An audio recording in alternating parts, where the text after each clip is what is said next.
So now what I'm going to do is very quickly I'll put glue in each one of the notches and then spread glue. It's kind of nice that it flexes. Oops. I'll spread glue onto the gluing surface of each one of the braces and put it all back into position before the glue hardens, and take it over here to my vacuum press and use the vacuum press to glue everything in place. This is a pretty cool device if you haven't seen it. First off, there's this dished form in the middle of it. You can see there's a gap in the center and not at the edges.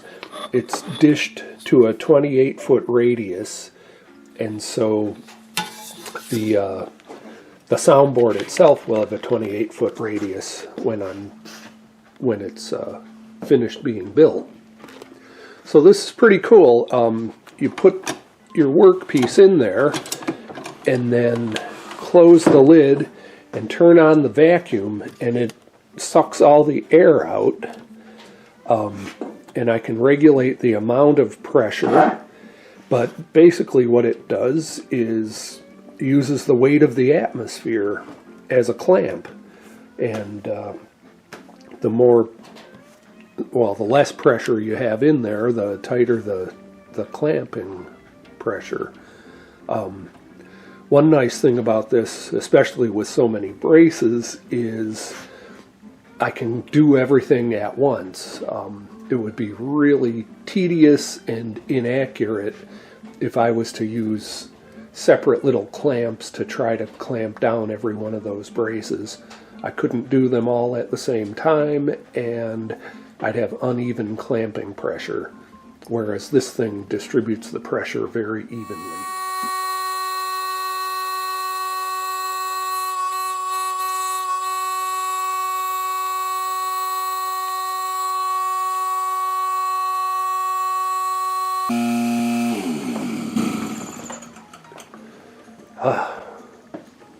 Noisy pump. Okay, so now I can open this up, take a look. Alright, here it is. Can't see much, but everything's glued down nicely. Now, before the glue hardens completely, I'll scrape away the squeeze out.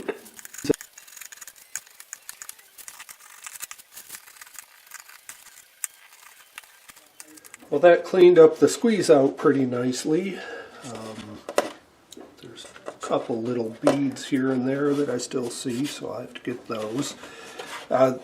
Next thing I'm going to do is very carefully thin the ends of all of these braces. Where the soundboard is joined to the sides, it's naturally a very stiff area, so these braces don't need to be as tall there. That'll allow the soundboard to vibrate a little bit more freely. And then the last thing I'm going to do on the lattice bracing, I took some leftover brace material and thinned it down into pieces that are, I don't know, 40/1000ths of an inch thick, and I cut little 1 centimeter long pieces, and I'm going to glue them over each of the junctions of 2 braces. I do this on my steel string guitars too, and arch tops where the X brace meets, and I feel like it helps strengthen the joint and keep everything locked in place, reduces the chance of any brace breaking free if the soundboard gets hit. So I'll put those around on all, what are they, 23 of these joints.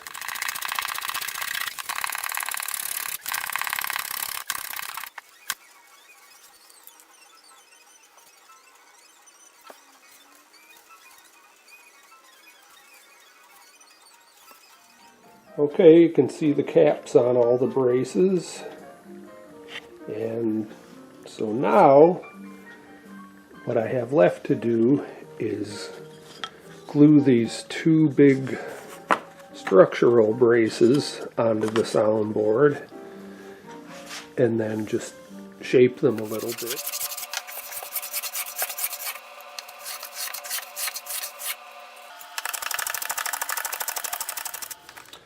Okay, here's the finished soundboard. The structural bars are not tapered at the ends as far as I do on a fan-braced classical, because I'm really trying to keep this area very inert. I don't want any of the vibrations up here. It's all concentrated in the lattice area. I guess I should say something about this lattice pattern. There are as many different lattice bracing patterns as there are fan bracing patterns for nylon string guitars. I've experimented over the years, and this is kind of where I am right now with it. Initially, I would make the lattice in such a way that all of the diamonds were symmetrical, and because that's what I read everybody did. And what I didn't like about that was there didn't seem to be a lot of variation in tone color with changes in right hand position. Normally, if you move closer to the bridge, you get a more brittle sound, and if you move closer to the fretboard, you get a richer, warmer sound. And with that symmetrical pattern, I just wasn't hearing that happening as much as it should. So I started making asymmetrical patterns, and sure enough, that characteristic came back. And I think that's something pretty desirable in a nylon string guitar. So this is why I use this kind of a pattern now. Also, I've heard guitars that were braced with a combination of carbon fiber and wood, usually balsa wood, for lattice braces. Didn't really care for the tone of those very much either. So I like to use the all wood brace approach. And again, lots of different things work for lots of different builders. This is just what I do for lattice brace guitars. I don't know if this comes through, but when I tap on the top, you can hear a real nice tympanic resonance.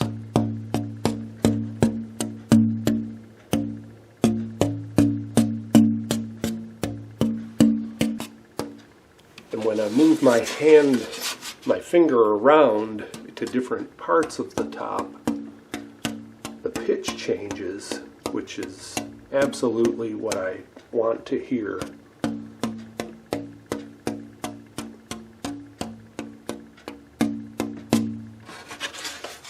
So there we go. Here are the sides all set, ready for gluing the top. So that's what I will go do now.